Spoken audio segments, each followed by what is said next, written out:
Hello and welcome to the Direct Approach podcast with Wayne Moorhead, an exclusive podcast by DSN filled with candid and insightful conversations with leading corporate executives about today's evolving direct sales channel.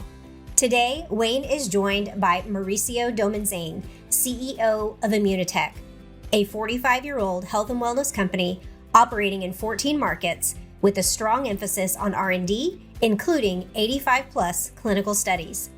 In this conversation, Mauricio explains why he is passionate about creating a culture of happiness and positivity for the field, customers, and home office staff, and the incredible impact it can have.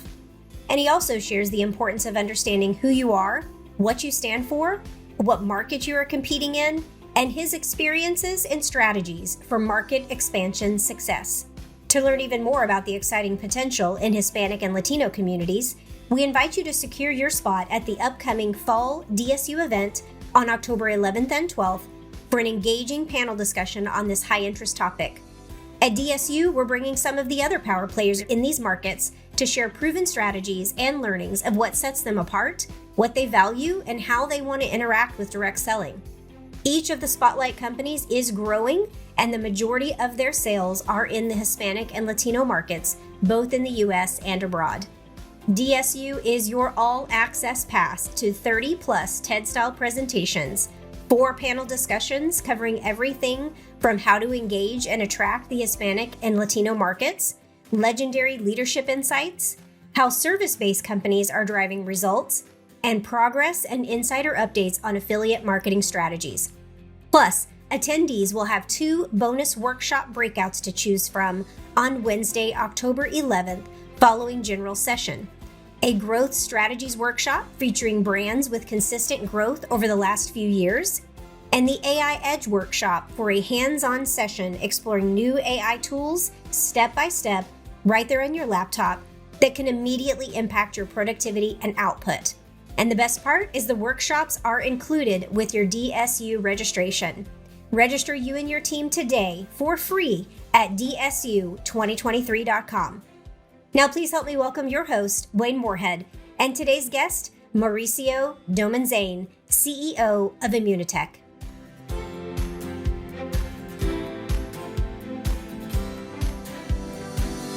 Hello, everyone, and welcome to another episode of DSN's Direct Approach podcast. As always, I'm your host, Wayne Moorhead, and today we are here with another inspiring direct selling leader. He is renowned for his expertise in global markets, especially in Latin and North America. And in 2017, he partnered with a private equity firm to strategically acquire a company that had an incredible 45 plus years of research and development excellence. And I'm excited to hear more about that. I'm excited to welcome today Immunotec CEO Mauricio Domenzain. Mauricio, thank you so much for being here. Hey, Wayne, thank you for the invite.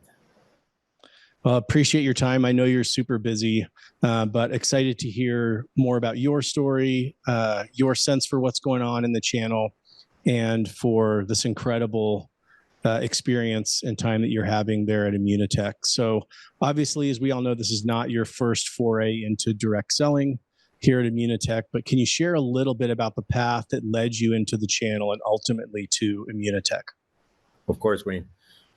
First of all, thank you again for the invitation. I think that this space is great for all people who's interested in direct selling, which we have a lot to do out there because I think people need to know about our industry and how impactful our industry is out there. So thank you for putting this together, and I'm glad to be part of it. So as you said, this is not my first rodeo in direct selling. I was working on the retail side for a long time, and let's say on a 10-year tenure. And when I was there, of course, you can impact people with their products. And when you go to a shelves, and then the people will buy your products, and then you will have an impact in the people, right? But when I started to understand about direct selling, how impactful in the people's life is, not only from the product perspective, but also on changing people's life in many ways.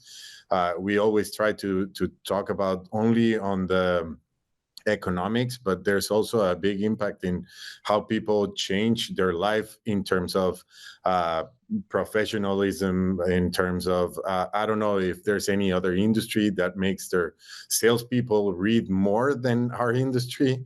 It's unbelievable how people grow in our industry. And so I started to understand and to believe that there was a place for me to make a bigger impact. And so I started my career almost 16 years ago in direct selling. I love that you mentioned the impact that we have on people, really at kind of the personal and professional level. I agree. It's something that I've seen too, and it's one of the reasons I love the channel so much. And I'm curious, obviously, with your experience in direct selling, it's kind of why you chose to find a business or bring a business into the direct selling channel. But what were some of the things about Immunotech as you were doing kind of due diligence and looking around the landscape that made it such an attractive target for acquisition for you? Sure. I was at that time, I will say I started around 7 to 8 years ago to start looking into many companies. In my previous role at the previous company, I was looking into companies for acquisition. And at that time, there was so many companies that were, well, not so many, but there was a few companies that came into my desk to analyze what they were offering, in which space they were in direct selling, which categories, etc. And when I have the Immunotech in front of me, I saw this as a no-brainer. We as a company started over 45 years ago with research only and research only. So not selling any product for 20 plus years. And in that 20 plus years, there was a lot of the development through the products. And then with that in mind, then when I started to see this company, it was already like 18 years old, now selling products. So when I get into my desk, I saw a company with a lot of science background, which is for me really important to offer a great product to our consumers and consultants, and also a great opportunity of a company that for so long, for 18 years, there was no black eyes, let's say, out there, but it was also not very noticeable in the market, and people started to think about Immunotech as one of these companies that were, and I would say it being boring and for doctors only, which was not the case at all. So I saw a huge opportunity in us bringing into a more modern way with amazing and extraordinary products that are hugely backed by science, but also having fun and happy products. That's what we started to change, and that's why I think Immunotech was a great opportunity for us.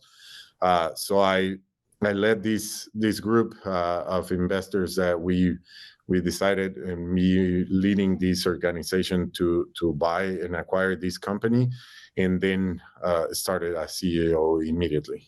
Yeah, I found it so interesting to learn, even before the launch of the company, how many years had been spent just in R&D and building that solid foundation with IP. So of course, that would make it so attractive to take that and leverage it and commercialize it and bring that to market.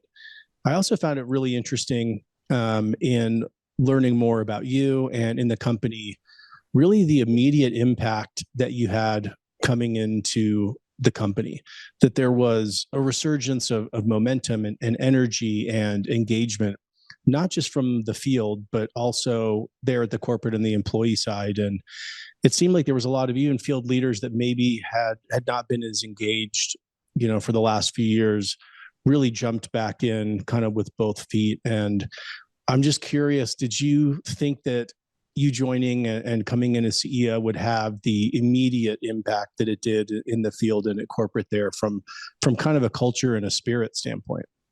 Of course, and one of the things that and thank you for on the research side, because one of the things that I learned for the first few years, let's say 10 years in this industry, is that there's a misunderstanding out there of some people that believe that the product doesn't matter and it just matters if you have a great compensation plan, right? And that used to be the case at some point, and people were thinking about that. But we, as direct sellers, we have committed ourselves to create great products for the people. So that's why I believe Immunotech was a great example of putting that many years before even putting a product out there, right? And regarding your question about the impact as a CEO immediately when I joined, after these few years in the industry, I realized, like in any other business, but especially in direct selling, I realized that the impact that you have as a person when you are in the field, like literally living and breathing as the field member, because ultimately we normally at direct selling ask our people to be entrepreneurs, but we at corporate, we're not that kind of entrepreneurship spirit, right? Sometimes we want to be very stiff and not being out there understanding what the needs of the field are and trying to make some strategies from the desk, and I don't believe in that. So I put a lot of miles in the first 2 years of my tenure as CEO. I barely do like 100 trips per year to my field, to be with my field, with my staff. I live and breathe every position in the organization. I went to the distribution center, from sales to customer service to finance to every single department. For us to work as a team and to understand from the perspective that not as a marketing line, but nor as a sales pitch or anything. But I do believe that happiness as the forefront of everything we do is what it makes a difference. So if you hear me sometimes on a stage, you will always hear me say that it doesn't matter what rank, what check you have, or whatever goal you put yourself, that you're targeting your happiness towards that, because then it's never going to happen. Because once you reach it, then you want to have another goal, and then you will postpone your happiness to the next goal.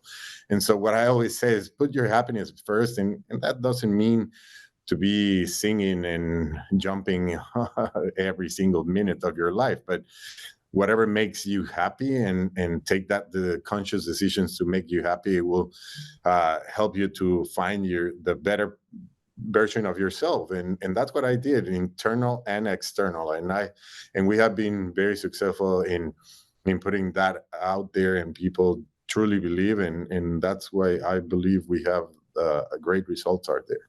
I love that. There's a couple really powerful things that I want to circle back on here for a second. One, just you were saying how much time you spent in the field and on the road in those first few years. And I think that speaks a lot to your leadership style.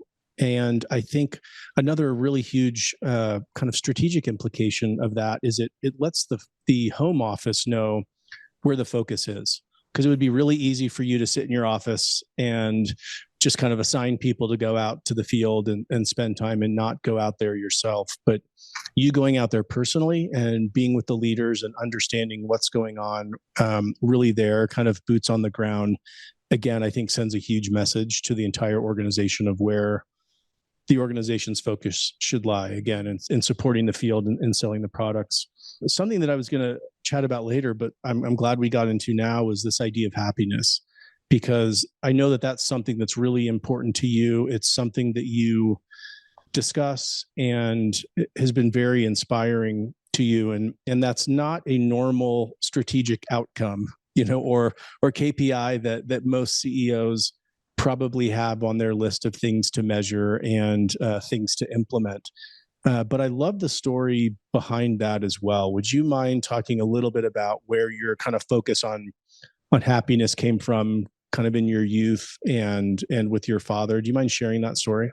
For sure, Wayne, and definitely, whether there's no KPI to measure, it is true. When I saw my team's thriving success, is because they found their better version of themselves and being happy. And actually, I can give you an example. Like literally, whether when I'm in my meetings with my team and I talk about these, and I say, if you don't feel happy anymore with doing what you're doing, I will be the first person to help you find another place to be happy. But just take the decision, and I'm serious about that. It's not just because I don't like people to be doing what they're doing without being founding their better version, but I do believe that people will deliver way more productiveness when they're happy. And actually, there's some studies out there that whether you like it or not, scientifically proving that being happy will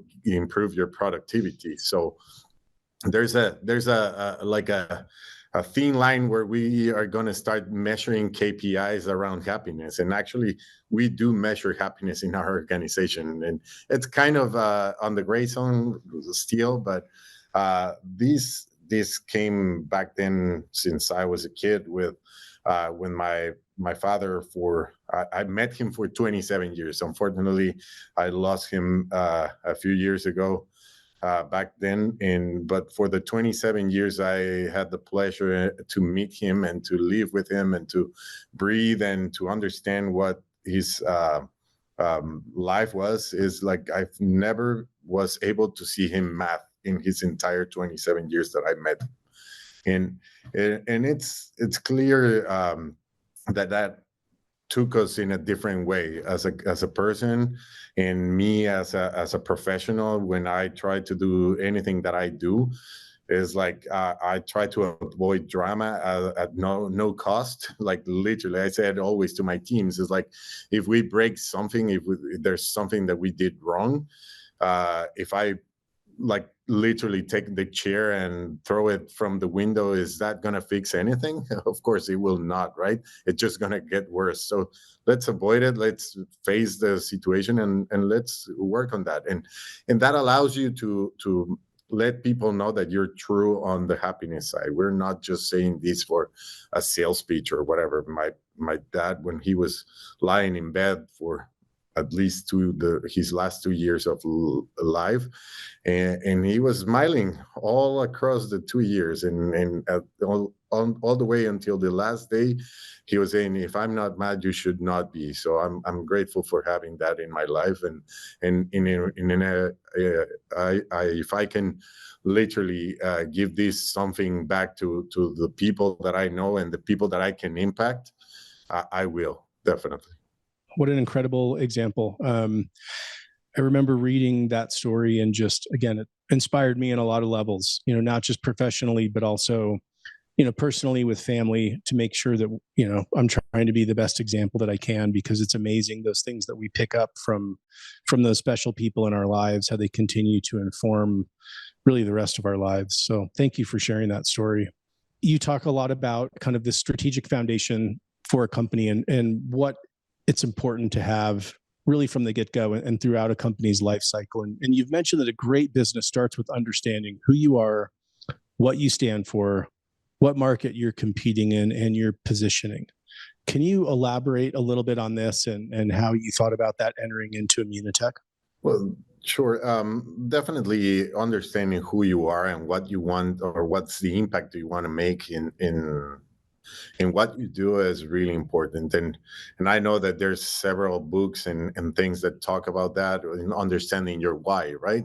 And understanding your why is really relevant, so you can give the right messaging to your consultants and your customers. And again, going back to what we do and how impactful our industry is in people's life, I think it's really relevant to understand that you as a company has a great impact out there.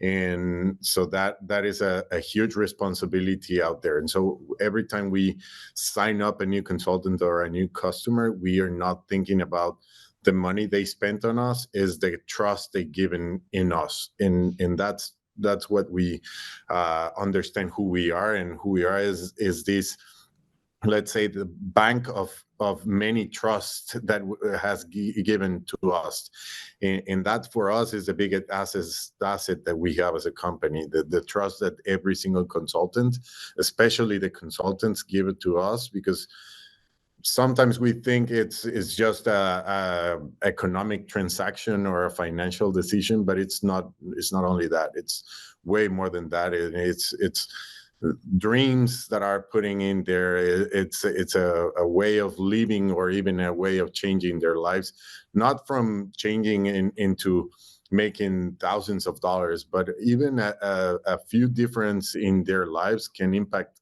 tremendously in fulfilling a dream. And that's when you need to understand who you are. And also from the product perspective, as I said before, you cannot anymore, and with the number of information that it's out there, you cannot anymore give just a regular product out there to the field or to your consumers. You need to give the extra mile. And that's why we, for more than 40 years and continue to do, is investing in our research and our development of our products, and developing great products for the field and consumers to try. Yeah, can you talk a little bit more about the R&D? A lot of companies, again, you established that for years before even launch and commercialization, there was this incredible foundation of R&D, of IP. Is it 80 patents? Can you run through that really quick? Sometimes, yeah, we get to the point that why we continue to do more, if we as supplements, we are capped to talk about that in some sort with regulatory environment, how we live in that regulatory environment. But we're committed to our success and to our people's success. And when you're committed to that, there's nothing that will stop you to continue to give them the tools that they need, and a lot of certainty around our products. And yes, we have above, I would say, plus 85 clinical trials. And why I use the plus is because we're continue doing like 2 or 3 a year. And so I say plus because if you hear this probably in 2 months, we're probably 86 already. So we have 85 clinical trials published by medical journals on the top tier side.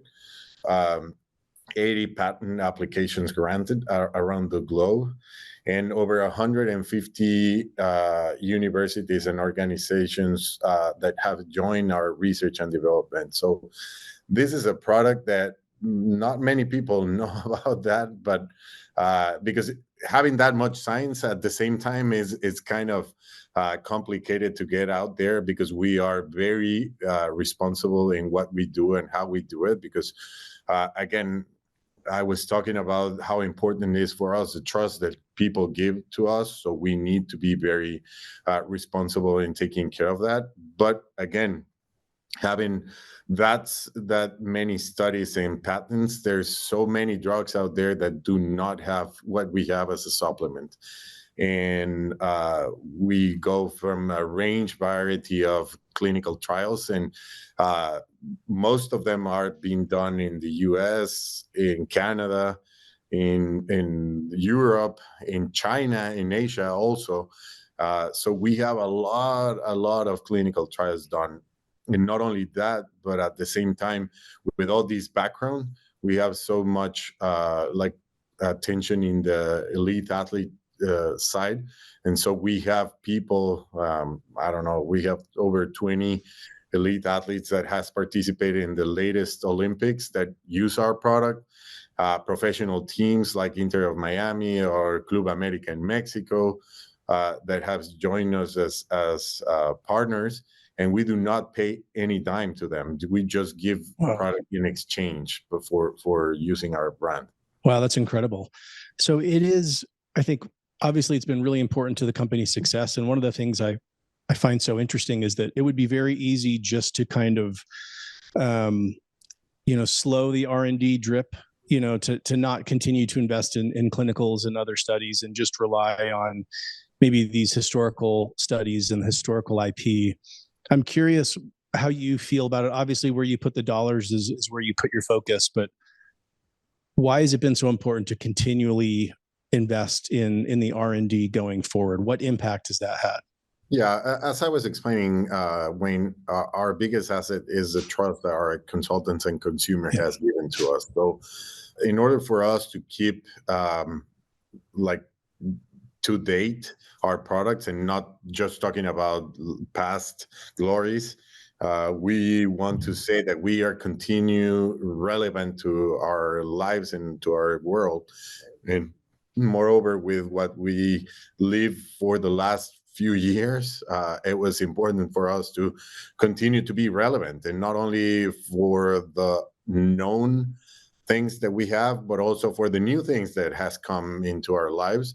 And that's why we're continuing to do this research. And we also, to be honest, we have also been invited by so many governments to do so research, because they see the impact those product has in many ways. And so that's also the reason why we continue to do some of those. Because we want to provide to our consumers and to our consultants the best product possible. So with that in mind, it's not only for the current product, but also when we launch a product like the recent one we launched, it was important to give all the background the same way that we do to our former or to our core product. Yeah, I love that. And it's interesting with some companies that are so science and innovation driven, that have such an incredible portfolio of IPs and studies. It's really easy to kind of focus on that and just have all of the science speak. And I'm curious how you take those incredible IP assets and clinicals and make them understandable and accessible to the customer and the consultant, so that they can use it to really talk about the product and share the product with people they meet. Yeah, I will not lie, that has been extremely challenging to be in this regulatory world we live in, with pharma companies leading the research out there, and what is being told out there. It hasn't been easy, to be quite frankly. But what we're trying to do is there's this word, for example, called glutathione, which is for some people known, but for most of the people, it's not really well known. And so glutathione, which is for the ease of purpose of this conversation, it's like your superhero within your body, or the superhero or the wire that will help you to improve your health. And glutathione, it's also being called as the master antioxidant of your body. And so try to educate people out there with this concept. It's not an easy task to do, as you can imagine. But if you go and research a little bit more on this side, you will find a lot of information related to glutathione, because of the relevance that has in your health and in your body in many ways, not only health but also anti-aging. There's recovery in everything that you do, like from an elite athlete to even surgery that you can have or whatever. The glutathione will improve your body's recovery in many ways. So this hasn't been easy, but with the amount of science that we have behind, we have narrowed down to simple messaging, so the people can understand a little bit more of why is this relevant and what is in it for you, which is the most critical part, right? It's great that you as a company has these many studies, these many patents. Yeah, but what's in it for me? What is irrelevant for your consumer? What is relevant for your customer and your consultant? And that's why we have been narrowing down the messaging, so they know what is in it for them and why is this relevant for them. Yeah, and that takes us to kind of another philosophy that I know you have, kind of not just innovation for innovation's sake, but innovation that's focused on solving a need, something that the consumer has. And can you talk a little bit about how focusing kind of on the need and not just kind of this more abstract philosophy around innovation impacts product strategy and consultant strategy? Yeah, as we were talking, in my idea of making things work, it's being out there with the field, right? And so I believe that innovation comes from the field, actually. Innovation comes from the needs of the field. And when you're out there, and as you perfectly pointed out, when you as a CEO are out there all the time with the field, understanding their needs and understanding the market needs, that force your teams to be out there. So we're constantly innovating by learning and by hearing the needs of our consumers. And that has been extremely helpful because there's a lot of textbook out there. There's a lot of people that has great ideas, but when you're not out there, it's sometimes very fluffy ideas or just ideas that cannot or will not go through not only your organization, because of course we're focusing our organization, but also to the potential customers that you want to attract to your company. And that's why I believe that innovation comes from the field. And that has been our great mantra and has helped us tremendously in being successful, because we're not reinventing the wheel. We're just listening to what the consumers and consultants are needing. Yeah, I think that's really powerful. I love that you look to the field for that inspiration and to help inform the downstream innovation from there. I was actually just having a conversation a couple of days ago with another direct selling executive, and he was saying the same thing. He's like, one of the things we don't often want to talk about is, the best idea, the best innovations, the best shifts often come from the field. And obviously it makes sense because they're the ones that are out there in real time in the field, sharing, getting consumer feedback immediately, and have the best understanding and their kind of finger on the pulse of what's happening right then. And so I think I agree, the more open lines of communication we can have with the field and the field leaders, the better results we're going to have around our business model, compensation, products, et cetera. I think that's really powerful. DSN is honored to be supported by industry suppliers that partner with companies across the channel to help enhance, streamline, and grow your businesses. This episode is sponsored by PayQuicker. Your business moves fast, but is your money keeping up? PayQuicker's award-winning solution lets your business make payouts across the globe instantly. Send payments to over 200 countries and territories in more than 40 currencies through PayQuicker's secure API, with funds available to spend immediately. PayQuicker is a fully customizable, white label payment platform, letting you offer branded debit cards, instant virtual cards, global bank transfers, mobile wallets, cash, and more. Plus, you get their bank-grade security and global compliance, coupled with multilingual account support, so you can focus on growing your business. Start paying your sales force instantly with the largest global payout provider to direct selling organizations, because faster payouts to your distributors means they grow their business and yours faster. Learn today at payquicker.com. This episode is also sponsored by Gen Con. Constant innovation and stability are the keys to Gen Con's 5th decade of success in the direct selling industry. Gen Con's newest digital solutions are Jot Live Shopping and Jot Affiliate Manager. Jot Live allows your representatives, influencers, and even the company to live sell products through video streaming with just a couple of clicks by guest shoppers. Jot Live is modular, designed to integrate into your enterprise, and is extremely cost-effective. The Jot Affiliate Manager allows you to reward your retail customers for socially sharing their excitement for your products while ensuring your sales organization still receives their commissions. Visit gencon.com for more information and to schedule a discovery call today. That's JENKON.com. Now, let's get back to the interview.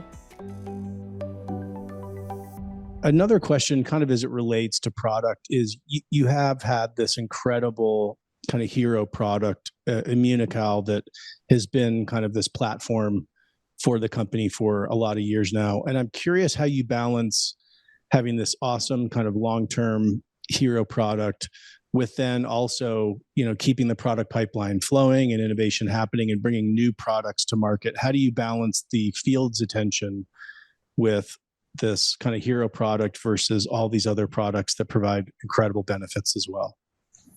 Well, we have worked with the field in terms of systems, let's say, because of course, as we know, and whoever not only knows but uses some supplementation on this nutritional supplements, as they are called. They are supplements, right? So you need to supplement in addition to what you do, right? And so sometimes one supplement is not enough, and whether we like it or not, today's day, nutrients in the food are not the best that we can get. So when you supplement that with an additional product, it will always help you to improve and to get or to be a better version of yourself, going back to that point, right?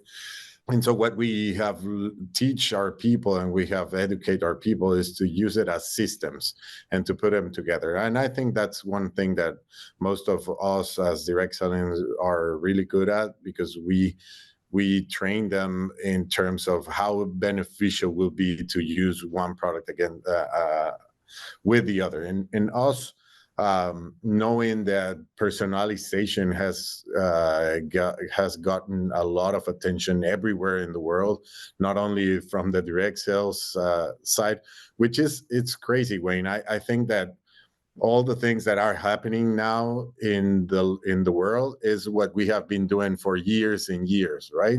Now you're seeing that Starbucks is super successful, and every company that are doing great personalization factors are super successful. Well, we have been consultants of our consumers for many years, which that provides personalization. Now we're talking about the gig economy.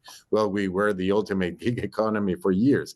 And so that brings me to a point that I wanted to share with you, Wayne, that I think that we as an industry have made or we need to like level up in terms of our communication. And what I mean is that we as an industry for many years, we tried to be like a little bit quiet. So people kind of under the radar.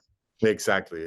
Cut off the radar. And I think that was a huge mistake, because if you see, for example, in my opinion, of course, and if you see the realtors today, I have a 15-year-old daughter plus other 3 kids, so I have a 4 total. And my 15-year-old was saying, "Oh, looking like a realtor, it looks good. It looks cool." Because now realtors are in TikTok and doing all these different things and fancy things, even though there are more realtors than houses available in the market, but they don't see that. And in our industry, if you ask a young individual, in some cases, they will say, no, that's for old people, or that's boring, and I will not do that. And whether we like it or not, that's a belief out there. And me being in the field so much is where I found that from the actual person, not it's not anecdotal. I've heard that several times, not only from our company, but from the industry perspective. And so I think that us trying to be off the radar, we have not done a great job. And I think the industry itself, we all need to, and I know there's many companies doing great jobs out there, and I'm trying to do the same, and we as a company are trying to do the same, but we as an industry, we need to level up our conversation and be more attractive to something that it's out there already, and other industries being successful with what we have been for many years. Yeah, you made a couple of really interesting points. We have been ahead of other channels in so many ways over the last 20, 30, 40, 100 years, I guess, throughout our career. But as other channels started to get more into affiliate and really embrace community and social selling, and I mean, we all know there's no way they can beat us on any of those, especially on community. No one's going to have the community, I think, that a direct selling company has to offer. And that's something that not only do we need to be proud of, but to your point of kind of being more vocal, of really helping the rest of the world understand that, this is what's new for them is table stakes for us. We've been doing this for a really long time and continue to innovate on those things. Another thing that I think is important for the channel as a whole to become more vocal on is the value prop around buying through this channel. So I think people are clear on the value proposition about being a consultant.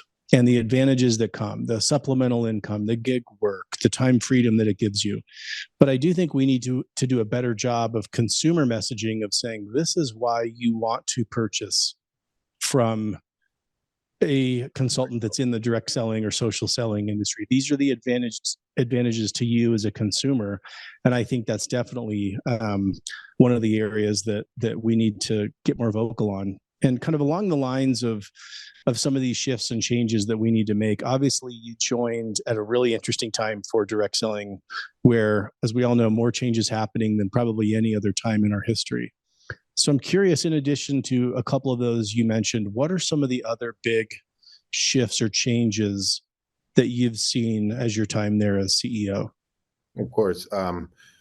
As you perfectly pointed out, is that the success of others is the things that we have done great for many years, but also what they were doing before us that we, and I'm going to speak just about myself, but we as a company didn't do, and I know that that's the case for some direct sellers. We never up our game in the digital transformation. For example, we are just catching up. We are most of our companies within our space, we're catching up. We're not bringing any innovation there. We're just catching up with what is out there, to be just completely transparent. And then after we will think about the innovation and how we can do things differently. But actually, we as direct sellers, we're catching up. So because we had such a strength community, sometimes we started to forget about those digital transformations in many ways. Your website, your way of communication with your consumer or your consultant, and we need to improve on that. The virtual events that we move into there, but we just kept doing the virtual events like any other, like just adding more Zoom meetings to our calendar. And that doesn't make any difference, right? You really need to step up on if you really want to do some Zoom meetings or the platform you're using, you need to level up your game and you need to make it different, because if not, you're going to get into these very well-known Zoom fatigue that people will not start joining your events or meetings because you're not adding any value to there. It doesn't matter, right? And so that very delicate balance between the in-person with the offline with the online events that you need to do, it's very important. I do believe that whether we like or not on the AI and all these chat GPT and all those things that we have learned, that there's so many things that are out there, is that we definitely need to continue to embrace our power of community. And that's a power that there's no technology that will surpass that, not for the time being at least. And so we need to dig deeper in there. We also, even though we do a lot of charities in our industry, we have a lot of sustainability and social responsibility. We do not speak that loud as we should, because we do a lot of work out there. We do, as an industry, I can guarantee that there's going to be just a few, or not even an industry that do more work than we do. There's a lot of people, and we never talk about that, right? And so yeah. I do believe there's many things that we can be more vocal about. Yeah, it is incredible the impact that we as a channel have collectively, from a revenue standpoint, from a commissions and sales standpoint, as well as really the charitable givings and the way that the companies in the channel give back in such a huge way. So those ideas around human connection and community, I know, are really important to you as a direct selling leader. And one of the reasons why you're so bullish and optimistic on the future of direct selling amid all the changes that we're facing, you famously said, we're not going anywhere. And can you talk a little bit about where you see direct selling going over the next few years? I think, Wayne, as we have been talking around, what we need to do is what others has done. They are now using what we have done great, which is building communities around, or going to affiliate programs, personalization, everything that direct selling has done for many years. but they were very good at doing what they were doing before us. And so what we need to do is also learning from what the others are doing, to get the level up into many places of our game, because community affiliates and personalization is something that we have done tremendously good for many, many years. So I do believe that with the power that we have around that, we can create even a stronger community out there, and just making sure that we're taking advantage of the technologies that are there, the digital transformation world that it's living.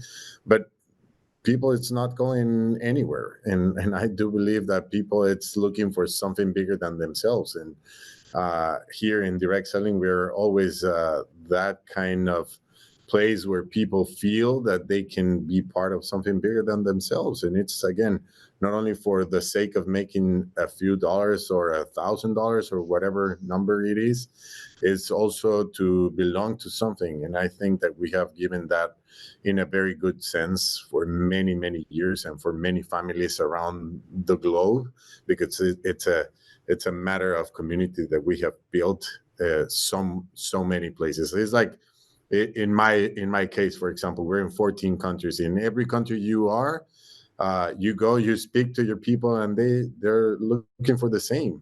It doesn't matter what language or which country you are, they are all looking for the same, and we're all looking for the same, which is being part of something bigger than yourself. Yeah, well, I'm grateful for your enthusiasm and appreciate your enthusiasm for the channel. I feel exactly the same. I think the next few years are going to be a really exciting time for all of us. You mentioned markets. You're operating in 14 markets. You've been really successful internationally, especially in a lot of the Latin American markets, which is an area that a lot of companies are trying to break into, that are trying to expand into. Can you share a little bit about what are some of the things that you've done that has made the businesses in those Latin American markets so successful?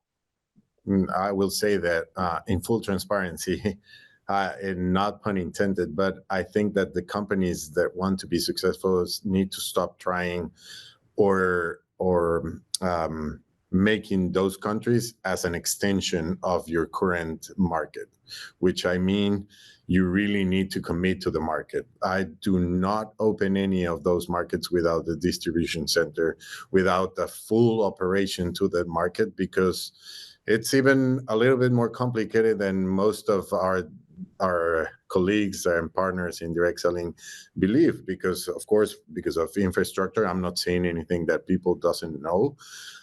And because of that reason, you really need to commit to the market. And I think that's the big difference.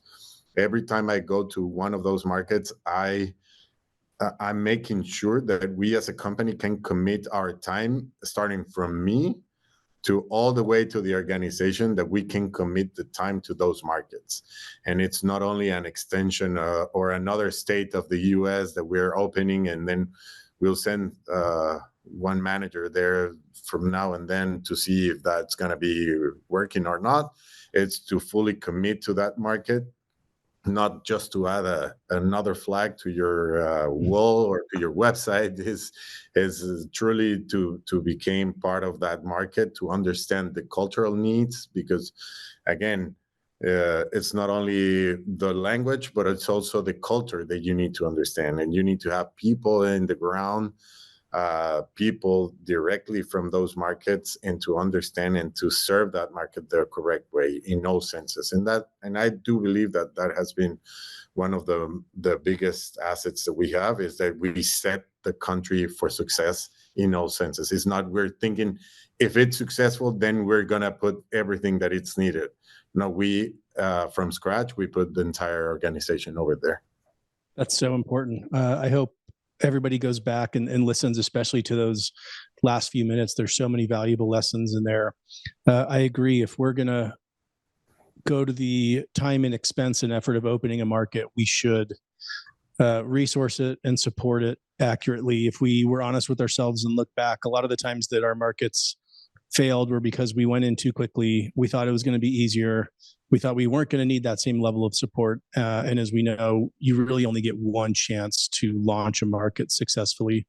it's near impossible to go back later and try to fix it. So I think that's a really important lesson, not only for Latin American markets, but every market around the world. I think that's something that we can all probably do a little bit better on. Mauricio, you've been super generous with your time. Kind of in closing, I would love just to get a sense for maybe what you feel are some of the best or one of the top lessons you've learned as a leader there during your time at Immunotech. For sure, Wayne. I think that as I was explaining, for me, even though it's a KPI hard to measure, the happiness factor, I do still believe has given us the opportunity to be different, and the opportunity to the people to understand that there are places that are now not only looking for to be the biggest company in the world or to be making progress in sales all the time, but also, or more importantly, believing in improving people's life, both internally and externally. Because sometimes I believe that we as direct sellers, we put a lot of attention in what our people out there, the field and the consumers need, but not really most of the time what our people internally lives every day. So we as a company, we have decided to go into creating an impact both internal and external, and asking people, not because it's our request for them to be happy, right? But again, as I was explaining, making that conscious decision every day to be happy, it's what it's going to make a difference. And until you are not feeling that way, we will help you to look another place, because I do believe, because that we work with people all the time, and our industry is about people and more people, whether it's customers or consultants. Because yes, I know everybody is now trending and talking about customers. There's still, our consulting has been always our customer. So we're used to talk to customers. So it's nothing new to us. We're just naming them differently and having the appropriate message to each and one of the audiences. But at the same time, we have always been customer-driven centric. It's just a different customer, but now it's talking to the end consumer, which is a different thing. But at the same time, ultimately, we're talking to people. And so if we do not, as a company, are clear on that, and we have people that are willing to do the extra mile, I think that we will not get into what we need to make it successful. Wow. With everything on your plate in all the markets around the world, with all the products that you are developing and continuing to launch, the fact that you are focused on the happiness of the field and the employees, I think speaks volumes. And again, is a great lesson to everybody else there at the company and to all of us in the channel. Mauricio, thank you so much for your time. Thanks for being here. And thanks for being such a great champion for direct selling. We look forward to seeing you at DSU here in a couple of weeks. Thanks to you too, Wayne, to creating these spaces that are really, really important to be more vocal, as we said, of what great industry we are in. Thank you, Wayne. Thank you. Thank you for tuning in. Please take a minute to give a 5-star rating and review to help Direct Approach continue to share candid interviews and insights for direct selling corporate executives. And register you and your team today at dsu2023.com to take advantage of all the incredible insights, discussions, and networking opportunities happening on October 11th and 12th at the Fall DSU event in Irving, Texas. Thank you for listening and supporting DSN and the Direct Approach podcast.